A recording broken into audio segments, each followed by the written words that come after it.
Hi, this is Jay. Welcome to my channel. Today we're going to go over all my electronics that I'm taking with me on my Appalachian Trail through hike. This will include all my vlogging gear as well, so it's going to be a doozy. So come back after the intro. So the first most important thing I'm bringing with me is my cell phone. It's a Samsung S21 5G. It's not the Ultra or the Plus or anything like that. It's been through a lot. Hiked the whole Arizona Trail and use this for most of the filming as well as all the navigation and all the editing and stuff like that. So this is basically my lifeline. This trip, I won't use this to film as much. My Sony camera that I'm bringing, the A7 IV, I'm using the H265 codec and I'm limited to 24 frames per second. I'll try not to go too into that, but the selfie camera is just not compatible with it. If I edit it together, there'll be some sluggishness. So I opted to just use the GoPro for all selfie pointed talking type clips as well as walking, because the amount of stability on the GoPro is just amazing these days and it's just so smooth. So I'll use that primarily for walking shots or anything that requires that stability. The Sony camera is just not stable enough, so I'm just going to use that for tripod shots or really minimal movement where I don't have to walk so much, just like sliding like this. Oops.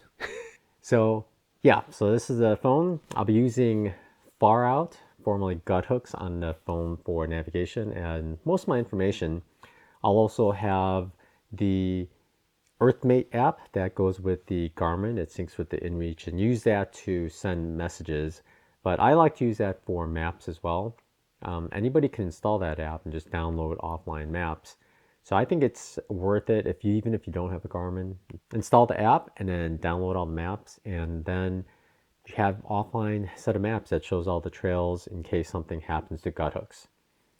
It does happen sometimes where people can't open Gut Hooks for whatever reason, and it really helps having a backup. So consider that. If not Earthmate, I don't know how many of you used Gaia. That's one of my preferred apps for navigation. And I'll install that and download maps as I go as well, because it's always good to have another backup. And I really enjoy Gaia. It really shows you the off trails and stuff like that. So this is what I'm bringing. It is quite heavy though. It comes in at 7.2 ounces. I'll show you the weight right here in grams as well. Everything I mentioned in this video will be down below in the description. There's a lighter pack link. If you click on that, everything's in pounds and ounces, but you can flip it to grams and it'll just flip everything to grams so you can see what it all weighs in your preferred weight. For editing, I like to use Cyberlink Power Director. It's one of those apps you got to pay for monthly. A long time ago I bought it and they let me use it continuously though, because I guess back then it was a single time thing. But I prefer to use that. And if you watch my Arizona Trail videos, you saw there's like a couple of pixels on the bottom that were blurry. I was hoping they would fix it, but they didn't fix it for almost a year. So I wrote them over and over and over and they finally fixed it. So no more pixelated bar on the bottom. It's gonna be all good. No excuses now. Next up, another important item is my Garmin. Well, it's the DeLorme InReach. This is the old one before Garmin bought it out. But it's quite heavy. It comes in at 7 ounces, but it's what I have. I didn't want to buy a new one. It's definitely heavier than a mini, but it works well enough. I lost a little door for here, so I guess it's not water resistant anymore. So, oh well. But I'll be using this with, I forget the subscription level. I'll put it up here. It's the mid-tier one where you get 40 messages a month. But I'll be using this to send tracking points every 10 minutes. So my friends and my family can keep track of me real time. Some people think it's really delayed, but Tina had an InReach Mini and I watched her on the whole CDT, not all of it, but a lot of it. And if it sends a signal successfully, that signal is presented on the website within just a couple of minutes. And when you see it, you actually see the time that that message was sent or that tracking point was sent. So you can kind of gauge where they are based on the times of each point. So I think it's really accurate. It's almost real time, you know, within 10 minutes, but you can kind of estimate where they are unless they stop for a break or something. But I will be using this because I'll be sending tracking points every 10 minutes. I know I do have to charge this. In the beginning, I'm not going to hike that many hours, so it won't send as many, but at least every 3 days I'll have to charge it. Later on, it'll be every 2 days. You have to watch out though, if you are tracking, when you dip below a certain battery threshold, I forgot exactly what it is. I'll put it right here. I believe it's like 20 or 30%. It'll stop sending tracking points. And that is so it preserves battery in case you have an SOS. So some people back home might freak out if you're hiking and then all of a sudden you're not sending tracking points and you think you have plenty of power. It should be sending it for the rest of the day. They might think you stopped somewhere and fell off a cliff or something. So watch your battery and charge it when it gets down to, like, if you're using tracking, I'd say when it gets down to 50%, charge it. And I don't know if you know about lithium plating. It's a problem that lithium ion batteries have. When it's cold and you try to charge it, I forget it's cathode or anode. One of them develops lithium along the node and it's permanent. So it's permanent damage to the battery. It reduces capacity and there's no way to reverse it. And that happens if your battery is cold or in cold weather and you try to charge it. So if you are charging this or your phone at home or in your tent, I would recommend keeping it inside your sleeping bag or in your jacket for a while before you start charging it. And when you get to a room, just leave it in the room for a while. Don't charge anything, just let it sit and then charge it later once it warms up. So, but this is my guy I'll be bringing this with. I'll be charging all my devices with this little Inzi something. Inzi, it's just some Chinese brand name, but it's a 3-port charger. It's a 65-watt charger, has a little folding plug, which is nice. 2 USB Type-Cs as well as a Type-A. And this, you have to read the descriptions carefully when you buy your chargers because they'll say 60 watts.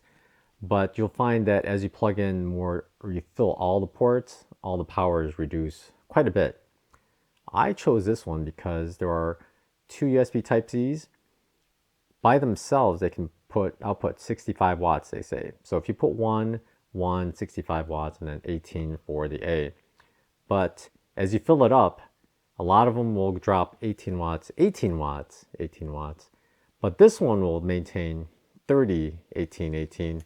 And I have tested it with my trusty meter several times throughout. And I plugged in high charging devices just to make sure. And it does output 30, 18, 18 with everything plugged in. So this should theoretically charge a 20 amp hour battery in 3 hours if it's at maximum current. But of course, as the battery charges, the amount of like current voltage or watt amperage going in, it dips quite a lot. So it takes a long time at the very end. So a 20 amp hour battery will charge in about 4 hours, and a 10 amp battery at 18 watts theoretically should take 2.5 hours, will take 3 hours to charge. And this is all because it lowers the wattage at the end. So if you get somewhere and you charge it, if it's low, it's going to be receiving power at maximum output for most of the duration. So it's a pretty nice little charger. Unfortunately, I have a lot of electronic devices, so I had to get another one, a little Anker dual port. This one's pretty weak. It's only 2.4 amp hours combined. So it's basically 5 watts per port, 6 watts per port.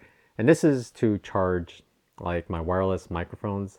They're really weak, so I could use this in the Garmin as well as my NU25 I can use to charge with this.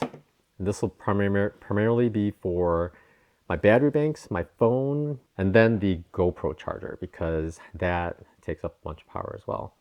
And unfortunately, I'm still out of ports. I still have to charge my camera battery, my camera, the GoPro. The list goes on and on. It's pretty bad. This weighs in at 3.9 ounces, and this guy weighs in at 1.3 ounces. So not super light, but combined, that's only 5.2 ounces. On the Arizona Trail, I did bring this big brick of a charger with the cord and everything, and that came to over 8 ounces. So this is still less than what I had then, and I still get 5 ports. 2 of them are weaker, but it's pretty good. So that's what I'll be bringing. My battery bank of choice will be these night cores. The big one is a 20 amp hour or 20,000 milliamp hour, but why say milli? So it's 20 amp hour for the big one and 10 amp hour for the small one. If you can see this, the 20 is much bigger than the 10. The 20 weighs 11.45 ounces, whereas the 10 weighs 5.3 ounces. So the 20 is actually over twice the weight as this one. So I actually considered getting another 10 or 2 more 10s, but then the benefit of this is you get 30 watt input. So it charges just a little faster. This maximum input is 18 watts. So 12 watts faster, and this will finish in 4 hours and this will finish in 3. But again, at the end of the charging cycle, the wattage drops so much that the first 3/4 is when you get a bulk of the power. But these are pretty good. I may get rid of this one and use strictly this one. I am not 100% certain. I put these stickers on there because everybody's using these battery banks, like these 10 amp hour ones. Seems like everybody's got them. So if you have one, put your name on there or something to identify it. I bought some white paint pens, but they don't seem to be working. Thanks, Amazon. But these are my power banks. Next up is my headlamp. This is the Nitecore NU25. I'm sure if you've watched this video, you've probably watched other gear videos and you've seen this headlamp many, many times. I even made a review of this headlamp 3 years ago. Maybe late 2018 I did it. And this is the same headlamp I had back then. So it's almost 3 years old. Tina actually used this on the whole CDT. She carried it with her. So the straps are a little dirty, but it's about 1.8 ounces with the headband, and it still works great. And I think of all the headlamps I've ever used, this is the only one that has 2 different red levels. And I think the brighter one is bright enough you can see really well. So I really like this lamp, and I bought another one for Tina for her through hike so I can have mine back. Correction, is 1.3 ounces, even lighter. But it's nice little headlamp. I'll put a link to my review right over here, or maybe over here. Yeah, over here. Next up, I have a thermometer. I don't have it with me for this video, so I'll show you pictures I have of it, but it's up in my niece's room because we're monitoring their temperature there throughout the days. So we left it in there and I forgot to grab it, but here's a picture. It comes in at 0.8 ounces, so it's super light. It's very small. It's only about that tall. And I think it's going to be awesome. I've always been looking for a really light thermometer, but even the smallest ones I found were heavier than that. And the benefit with this is it will log temperatures for 45 days regularly. Every minute, couple minutes, I forget. But it'll just keep logging it for 45 days, and then when you start the app, it syncs whatever you don't have on your phone. And you can export the data as well as a CSV. And I love stats, and I really want to know how cold it actually gets at night. Sometimes I feel like I'm cold, and I say it's cold, but is it really cold, or am I just being a wimp? But I don't know. So this will give me exact values so I can say, hey, it was this cold, I felt this way. And it's nice because it logs it so you can see throughout the night how it was. And I am really curious how much warmer it is inside the tent than outside. So I'm going to conduct that little test every now and then just to see. And I'll be bringing with that. The battery's supposed to last 2 years in ideal situations. So I'm hoping it'll last at least a year because it's not going to be ideal situations when it's that cold. So we'll see, but I'm looking forward to using it. I thought I was going to be the only one using it, but I've been looking at other people's gear lists and gear videos, and there's like 2 or 3 other people that have one. So I'm not special, but oh well. It's the HT sensor. There are actually 2 models you can find on Amazon. One is made in the USA and one is a cheaper version made in China. I don't know if they work together, but they look almost identical. But I got the made in USA version. It works pretty well so far and it's super light. Next up on the list are my Fitbit Charge 4 and its charger. This is actually Tina's charger. I took it by mistake. Sorry, Tina. But this is the Charge 4. I actually have like real light blue bands for it. I like to use bright things on it, so if I drop it, I'll see it better. Black is harder to see. But I'll use this because I want to keep track of my steps as well as like stairs, flights of stairs ascended basically, because it keeps track of all that. And yeah, the steps I think is going to be most interesting. I calculated, people always say it's 5 million steps. I'm going to do it in 6 million, maybe 6.5. I don't know, because I'm going to record my town stays as well. And the charger with that. One thing with this though I found is if I wear it on my wrist, sometimes the way I use my trekking poles, I use my trekking poles every other step. And I found that sometimes this doesn't record it. I did a little test and it recorded maybe out of 100 steps, it recorded about 60 to 80. So it's not accurate. So when I'm hiking, I will have it strapped to something on my backpack. But once I get to camp, I'll put it on my wrist. The other reason I want to bring this and I'll sleep with it is because it measures the heartbeat and it keeps a record of the heartbeat throughout the day and night. And I have something called Wolff Parkinson White, and so far I've been asymptomatic, but they say once you hit your 50s that it's more likely the symptoms will kick in. So we'll see. I like to check every once in a while to see if I'm having weird elevated heart rate patterns. I don't know if you know what it is, but one of the symptoms is your heartbeat will just shoot up for no reason and then sometimes go down, sometimes not, but we'll see. But so I'm bringing this, and yeah, it'll be interesting to see how many steps I get, and I will post a full stats video of all the steps per day at the end of the hike. The Fitbit weighs 2.85 ounces and the charger weighs 0.6 ounces. My big vlogging camera will be the Sony A7 Mark IV. It's brand new, it just came out. I was worried that it might not be in stock and I wouldn't get it on time, but I got it. And unfortunately though, it by itself weighs a whopping 23 ounces. But I think the quality is gonna be worth it. And already after having used it for a while, I went back to my A6600 and I was missing so many of the dials and the joystick. It just makes it so much easier to work with. So I'm looking forward to using that. It's a little heavy, but what are you gonna do? With it, I have a Sony wireless, it's a Bluetooth wireless microphone. It's really nice because it plugs into the camera and you don't have to run a cable. I've noticed on the Arizona Trail, I snag that cable quite often. I've heard that it happens all the time, and I did as well. It's okay when you're just vlogging, regular vlogging, but when you're doing activities like hiking, it can be risky because you might snag it hard enough and break it, and then you're out a cable. So I'm using a wireless microphone. The wireless microphone receiver part, as well as the transmitter, which is right here. They both come in at 2 ounces altogether, so not bad at all. They both have internal batteries. The one on the camera I was hoping would use the camera battery, but it has its own battery, so I have to keep those charged. So thus the additional charging ports I need. With the Sony camera, I have an additional battery. It's just 2.9 ounces and a little charger that uses USB Type-C or micro USB. It's pretty nice, and it's super small, light at 0.6 ounces. I thought I may not need this. I could just charge the battery in camera, but I think anytime I go anywhere, I'll just take the camera with me.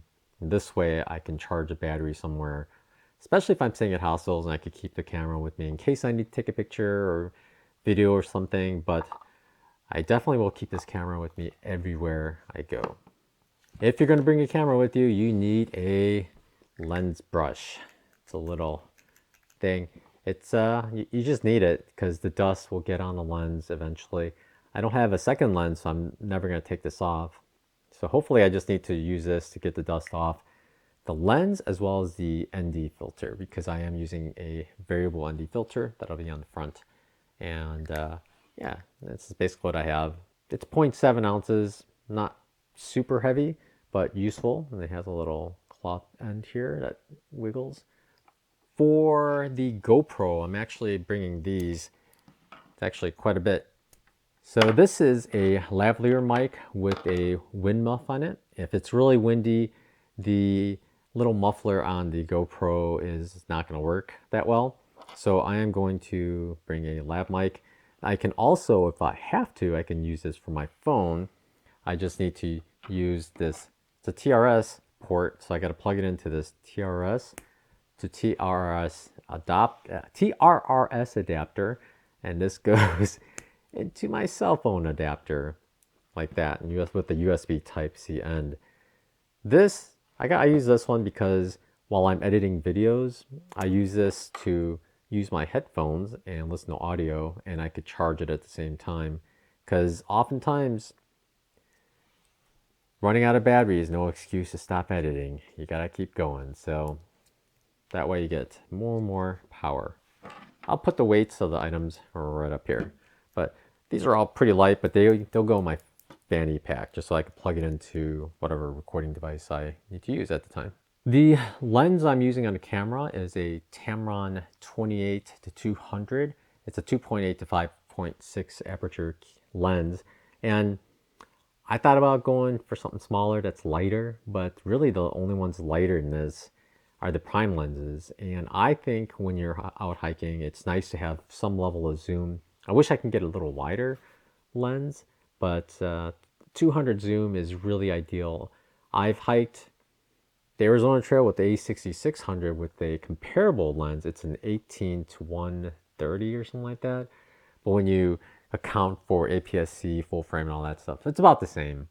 So I think you can still zoom in quite a bit, and with the additional resolution on the camera, I should be able to get pretty good pictures of any animals from far away. We'll see how close we get to some animals. Someone told me that there are timber rattlesnakes in Tennessee in February. So I was thinking I won't be able to see one at all, but I just may. Who knows? That'd be pretty nice. And I got the camera so I can stay further away. Wouldn't it be funny if I took the wireless microphone and threw it so I can get better audio of the rattle?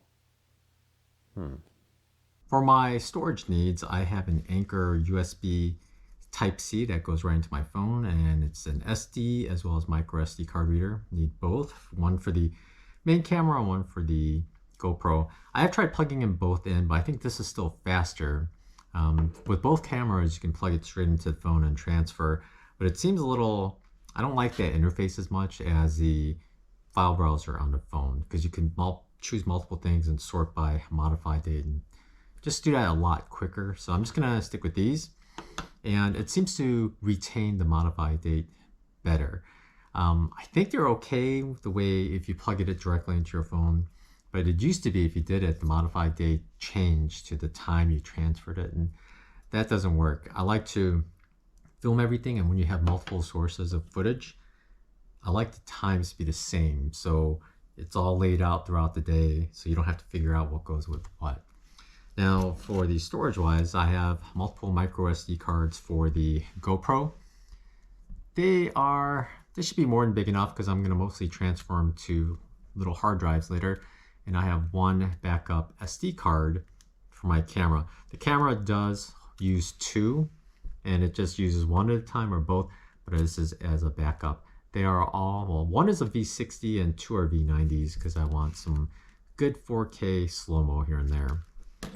To back up all that data, I will be using, unfortunately, 3 of these drives. I kind of wish I had 2 of these 2 terabyte drives, but I found one of these 1 terabyte drives on sale, and I bought it, and then I bought another one as backup. Then I realized if I record everything in 4K, I think 2 terabytes is how much data I'll produce.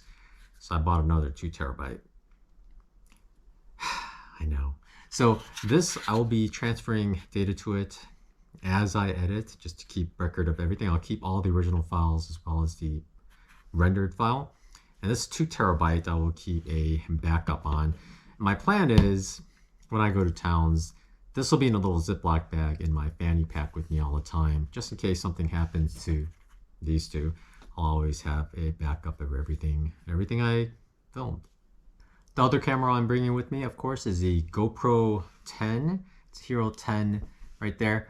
Can't really show it to you right now because I'm filming with it. I'll have here's a nice video of it. I'm still torn whether I should bring the media mod for it or just a microphone adapter. This is slightly heavier than a microphone adapter, and it does give you microphone ports, and that makes it worthwhile, because the other one you have to open up the side, plug in a microphone jack and plug in a lav mic, but here the jack is right there. And with this one, it comes with this little supposed shotgun mic. I think the audio quality isn't as good as the cameras in like onboard microphone.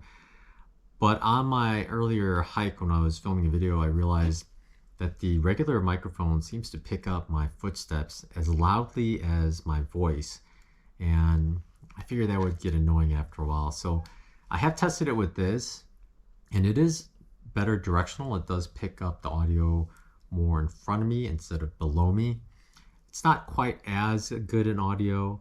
I think maybe at the end of the trail, all the audio I'll just correct during editing. But the other benefit with this too is I don't have to fiddle with anything to plug in a microphone. With the microphone adapter, just using the GoPro to record audio, I need the wind slayer. That's just like a foam block that goes over the whole thing. But with that, to change out the battery or to plug in a external mic, you have to slide off the whole foam. And I've already ripped one already. So I think this might be the best bet, because this makes it a lot easier to swap out battery, and I can also just plug it in right away. So it's a lot easier just to do just day-to-day things. So I think I'm leaning towards this right now. We shall see what I decide. Unfortunately, if you use something else like that, you have to take off the original GoPro door that came with the GoPro. And this will make the GoPro waterproof till I forget how many meters, but without it, it is no longer waterproof. So you can't go jumping in a lake with the media mod. So I have to bring this door with me. So in case I want to dip it into a lake and get some underwater footage, I could take the media mod off and I just put this door back on, and waterproof it is. So I actually need to carry that with me. Along with that, I have a little rubber lens cap for the lens. Just to protect it, I plan on keeping the GoPro in one of my side pockets, and this will help protect the lens so it doesn't get scratched. Yeah, you can replace the lens easily, but then you gotta ship something somewhere and wait for it. I'd rather just protect it so it lasts the whole trail and not damage it at all. I've shown in my original gear video that I am bringing a small carbon fiber tripod with it's like PGY Tech Mantis Pod ball head.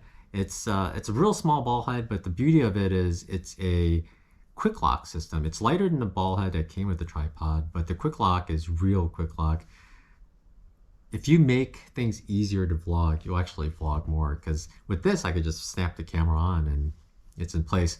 Whereas the other ones you got to put on and screw the holder in place. It literally just snaps right on. So I'll be bringing that ball head, and with that ball head, I also have a cell phone holder. This is useful for anything. You might need to hold a cell phone for anything, really, live streams, filming yourself, anything. And this is a lightest little phone holder I have seen. I wish I knew about this before the Arizona trail. It would have made my life so much easier. But super small, and it's Swiss Arca compatible, so I could just also use this on the quick release plate. Just snaps right in and folds up tiny too. It's fantastic. Wish I knew about this before. So my main camera will have the PGY Tech plate on the bottom, which is just a Arca Swiss plate, and the GoPro actually has a plate as well. It's mounted directly to the GoPro through the action cam mount. And the beauty of it is I can use either for the tripod, so I don't have to switch things around at all. No screwing. All I have to do is pull out the GoPro, take the tripod and snap it on, and I'm ready to vlog with a little extension. Beautiful. And the chest mount will have the main camera on. I could take the main camera off and carry it somehow, and I could put the GoPro, it snaps right onto that same mount, and then I could swivel it. Because if you clip a camera onto your shoulder straps, it tends to aim out. And on the PCT, a lot of times I actually walk sideways like this, trying to film straight. But with this, I can actually twist it and then record if I really had to, although I have to carry my Sony with me. But it's nice having things that are compatible with other things, so it just all works together nice and smooth and easy. So like I said, the shoulder mount I will be using, it's not the Peak Designs anymore. I'll be using a PGY Tech shoulder mount. It's nice because it is one piece on a hinge and a little lever. So it's easier to pop off and put on the other one if you wanted to. Say one shoulder is a little achy, you can put on the other one. The Peak Designs, you have to unscrew these screws. You can unscrew one and try to flip it. And it's okay. The screws tended to also get loose as you walked, and then they start squeaking. So every few days you have to really tighten them, and then they don't squeak anymore for a few days. So it worked really well for me, but I think I'm gonna go to the PGY Tech just because it's compatible with everything else. Here are all the cables I'll be bringing with me, and this little Allen wrench. It's a tiny, cute little tiny Allen wrench. The clips that go onto the camera, as well as some of the nuts that are on the tripod, use this to tighten. I've had one tripod where you need to tighten it pretty rarely. This tripod I had for quite a while and I've never had to tighten it, but it's nice to have this just in case, or in case the plate on the camera falls loose and I could tighten it back up. Theoretically it shouldn't, but it's nice to have this just in case. It's not too heavy, but it's nice having something to repair your items. And then for the cables, I have one long Type-C to Type-C cable, and this is for mostly charging my phone because I like to have a longer cable. And this is an Apple cord. I like it because it's really thin, but it still puts out 30 watts when it needs to. Then I have a small, really short, maybe 9 inches Type-C to Type-C cable, because I have two Type-C outputs. Then I have a USB Type-A to Type-C, so this will go with the black wall charger. That way I have another Type-C for like the GoPro battery charger. And I have one of these. It's a USB Type-C to micro USB adapter. So it just goes into the end of the USB Type-C. And now it's a micro USB charger cable. So I could use this for whatever else I need to. Say both battery banks are full, then I have an available USB Type-C, and I could just swap it out and then have another micro USB, because I do have a lot of micro USB devices. The Sony wireless microphone, Garmin NU25, and the camera battery charger, although I could use either for that one. And then these two are just straight micro USB because, like I said, I have 4 devices, and these should go with the little Anchor charger. And I also have a little adapter here that can go from micro USB to USB Type-C, just in case I need it. Maybe I won't, but I may. Another little item are my headphones. It's just a cheap, I don't even know what brand. They're not even that comfortable. These phone things are getting harder, but it just goes into my phone. I don't listen to music or listen to podcasts or anything when I hike. This I'll use for editing videos, just so I could hear what's going on. I need it. And I'm not going to use the wireless earbuds. I have them, but they're much heavier than this. This weighs nothing at all. GoPro batteries. I have 4 here and a 2-port charger. I am very glad this is smaller and lighter than I thought it was going to be, but I'll be bringing that. Originally, I thought about just charging the batteries in the GoPro and maybe just bringing one extra one, but then I realized I will have to be using the GoPro for most of the vlogging and not my cell phone. So I'm bringing 4 extra batteries. And with this, I shouldn't have to charge my phone as often. So that's why I'm thinking about getting rid of the 10 amp hour battery. I'll have 4 of these. One came with the charger, one came, I think I bought it separately, and then the Enduros came out. And these are much better at cold weather than the normal batteries. In fact, during tests, they put this in a freezer at 0 degrees Fahrenheit, and then it still worked, even at 0 degrees Fahrenheit. So, beauties. These did not work during that test, and overnight could get quite cold, during the day could get cold. So it's nice to have batteries I know will work in the cold. These also have longer battery life when you record in 4K, which I will be doing. So I'm looking forward to, I'm happy these came out. I'm so happy these came out. I'd buy another, but they're $20 each. So no, I think this will have to do. And then the one in the camera itself. So these are the batteries I'll be bringing for the GoPro. Last thing on my list is this variable ND filter for the lens. I have to use a different lens cap because it's much bigger. There's some dust on it. But what it is just a neutral density filter. It just makes things darker, and you can adjust it so it gets even darker. This is useful when you film at a certain frame rate. You're supposed to film at a certain shutter speed to create a little motion blur so it's not all jagged. It's easier on the eyes, and that's what most of the films actually do. But you need this when it's really sunny out. You need to be able to darken it. And the other thing with the camera is I don't know how many know a lot about the cameras, but to create a nice depth of field where foreground and background are blurry and the main subject is in focus, you have to use a wider aperture. And when you do that, it lets in more light. So if it's sunny, it'll just wash out everything. It'll just be super bright. So you need something like this so you can control and kind of limit it. This one also has a polarizer. That way, if there's glare like in the lake or something, I can filter through that. Or polarizer will basically just kind of get rid of some of it, maybe not all of it. Sometimes I'd want to keep it so I can actually turn that off. But the main thing for this is the neutral density filter. You kind of see right there how it just gets darker. Pretty nice. And especially in the snow. If you're filming in snow, you're going to need one of these because it gets bright. And of course, the lens cap is bigger and heavier than my other lens cap, of course. So that comes to an end for all the gear that I'll be bringing with me electronics-wise. It includes all my vlogging and camera gear, and it's quite a lot. So far on my list, I have a little over 6 pounds for my vlogging gear, and then about 2.9 pounds for the electronics. It's a doozy. I guess the battery banks really pushed it up. And yeah, the camera itself is over 3 pounds, so about 3 pounds. So it's a lot of weight, but it's one I'm willing to carry, and it's what makes me have fun with everything. I don't know. I'm really excited about vlogging and just kind of showing everything off as well as I can. Wish I can carry more, but that is the extent of the weight I'm willing to carry. So if you have more questions about all this gear, feel free to ask below.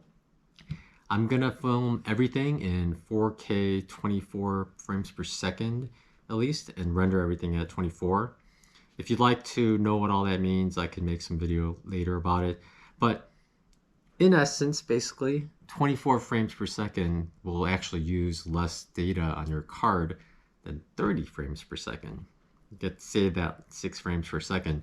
So you can film an hour will take less storage than hour with 30 frames per second. And the other benefit with all these cameras actually film in a new codec, HEVC, which is H.265. In fact, I was eager to get this camera, the Sony camera, because only very few Sonys record in that codec. I think the A7S III and this one, maybe another couple, but nothing else really. So it came out, and I'm gonna record away. I'm gonna go crazy On the Sony, I'll be recording in 4K 10-bit as well, but just 420, not 422, because those file sizes are too big and I won't be able to edit them on my phone. But I can edit 420 10-bit. Yeah, I'm sure you have some questions now. But anyway, if you made it this long, good for you. It's if you're asleep now, you know, it happens. I'm talking about cables and you know, everything else. But otherwise, thanks for watching. And yeah, again, if you have questions, just listen below. So later on, I'll make videos about clothes, the big three, and miscellaneous items. So that'll be fun. It's supposed to be -1 Fahrenheit here tonight. It's actually much warmer than they were forecasting, but I don't think, I might have to set my tent up in the living room where the kids play. So we'll see. You all have a good night, and we'll talk to y'all later. Bye.